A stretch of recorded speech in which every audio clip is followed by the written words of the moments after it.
ডাল খেতে খেতে যাচ্ছি। ডাল হয়েছে অনেক দিন লাগিয়েছে ডাল, কিন্তু আমি যাইনি দেখতে, আজ যাচ্ছি।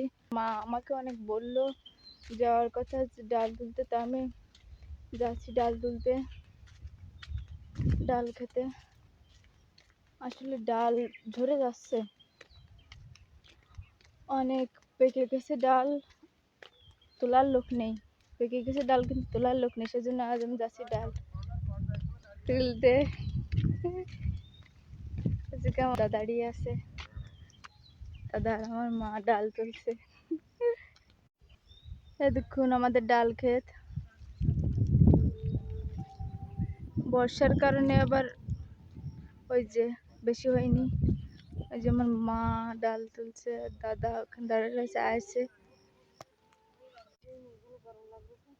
এই দেখুন ভুট্টা ক্ষেত, এখানে ভুট্টা লাগাইলো অনেক, কিন্তু বৃষ্টির কারণে সব মরে গেছে, আর যে কটা ছিল এই সব এগুলো আছে। এই যে ডাল, এটা সব আমাদের ক্ষেত। তো এখন হলো বিকাল, বিকালে আমি এসেছি ডাল তুলতে।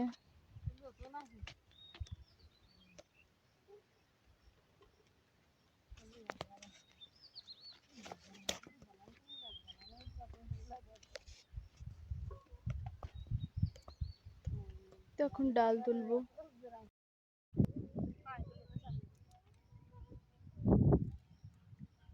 করতেছে কেন হলে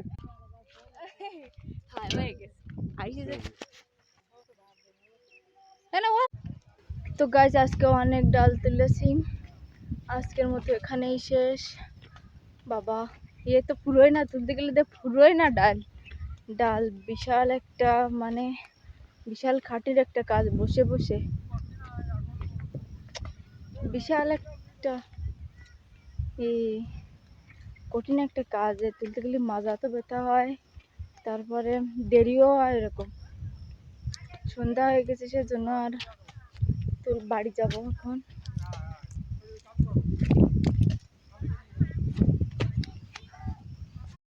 বাড়ি তোমার হাতে কি?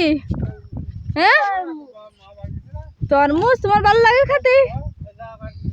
তাই আসো বাড়ি যাই, আসো আসো আসো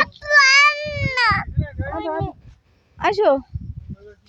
পারতো তো বাড়ি বাদ দিন নিয়ে যাই, তুমি আমি তো বইয়া দিই না, আনতে পড়িয়ে দেবা তাই নিয়ে ভাই দিয়ে তরমুজ বয়ে নিয়ে যাচ্ছে বাড়ি। ওর তরমুজ আবার খুব প্রিয়, ভাল লাগে ওর তরমুজ।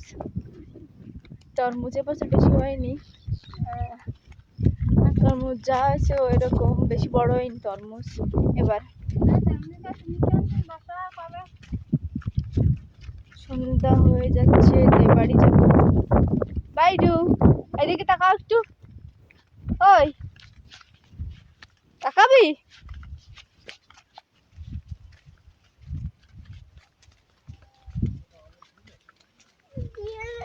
ওই যে আগে অনেকে কোন রাস্তা, আচ্ছা তাড়াতাড়ি আর পা বাজে গেলে এটা যায় না। আমি আগে যাই।